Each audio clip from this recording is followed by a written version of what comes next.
নমস্কার বন্ধুরা, the green kitchen চ্যানেলের আজকের রেসিপি হলো লাল শাক ভাজা। একদম অনুষ্ঠান বাড়ির মতো করে সুস্বাদু লাল শাক ভাজা আমরা বাড়িতেই কিভাবে বানিয়ে নিতে পারি সেটি আজকে আপনাদের দেখাবো। তাহলে চলুন দেখে নেওয়া যাক। লাল শাক ভাজা করার জন্য প্রথমে চুলায় আমি একটা কড়াই বসিয়ে দিয়েছি। তারপর আমি বড় চামচে 1 চামচ পোস্ত দিয়ে দিয়েছি। পোস্তটাকে আমি এখন শুকনোভাবে ভেজে নেব।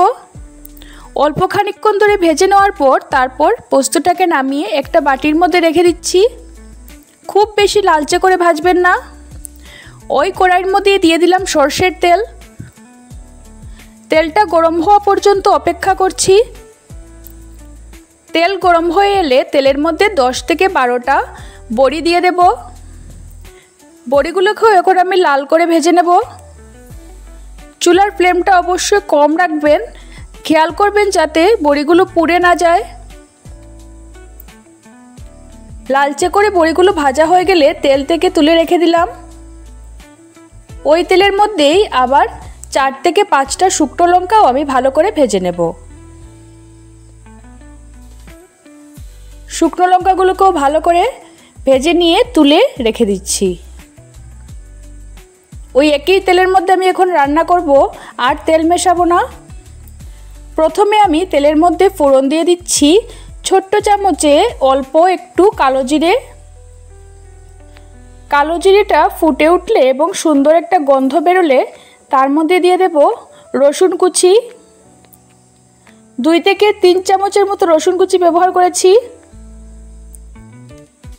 এখানে 10 কোয়ার মতো রসুন আছে, যেটাকে আমি ছোট ছোট করে কেটে নিয়েছি। রসুন কুচি দেওয়া হয়ে গেলে কম আঁচে আমি রসুনগুলোকে হালকা ভেজে নেব। রসুন এদিকে ভাজা হচ্ছে, অন্যদিকে আমি আপনাদের দেখিয়ে দিচ্ছি। এখানে আমি 2 আটির মতো লাল শাক ভালো করে কেটে ধুয়ে নিয়েছি। একটু বড় বড় করেই আমি এখানে শাকগুলো কেটেছি, খুব মিহি করে কাটার দরকার নেই। এদিকে আমাদের রসুনটাও হালকা লাল হয়ে এসছে। লাল শাকগুলোকে আমি কড়াইয়ের মধ্যে দিয়ে দিলাম। শাক দেওয়া হয়ে গেলে প্রথমে একটা খুন্তির সাহায্যে শাকগুলোকে আমি তেলের সঙ্গে ভালো করে মিশিয়ে নেব।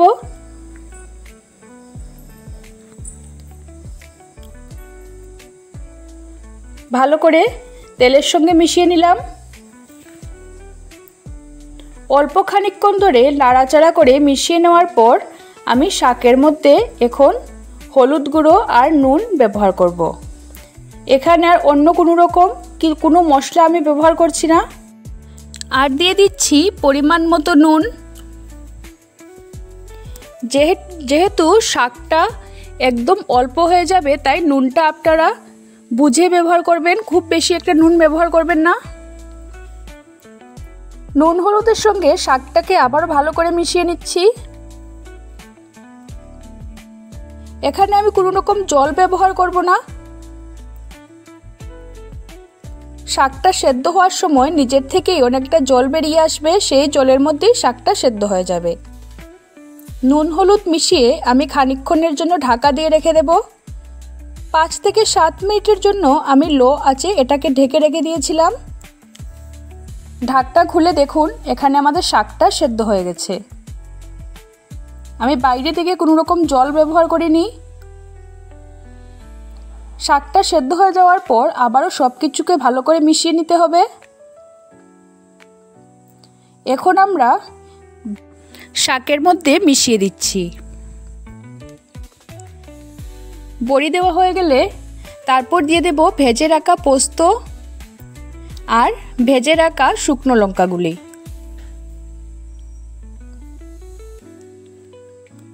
সব উপকরণ ভালো করে মিশিয়ে নিতে হবে। সব উপকরণগুলো শাকের সঙ্গে ভালো করে মিশিয়ে নিলেই আমাদের সুস্বাদু এবং স্বাস্থ্যকর লাল শাক ভাজা একদম রেডি।